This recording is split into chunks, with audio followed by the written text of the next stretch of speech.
哦，这有啊。对家电调就好啊。一阵年岁平均超过60岁的阿公阿嬷，是为着什么原因决定开始做油机？这有你办。慢了，哇，你技术那还好，我拢办袂了。我天天都对菜。我袂富帮你挂了。靠天食饭的辛劳，无放农药、无加化学肥料的坚持，种出来的食材是如何会当变成美味的料理？打破食材的限制，用米为原料做的饼，若是无点破，根本食袂出来，伊毋是面粉做的。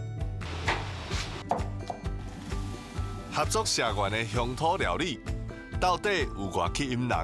哦，足好食的啊！请锁定这礼拜的咱的城、咱的市、咱台湾的味。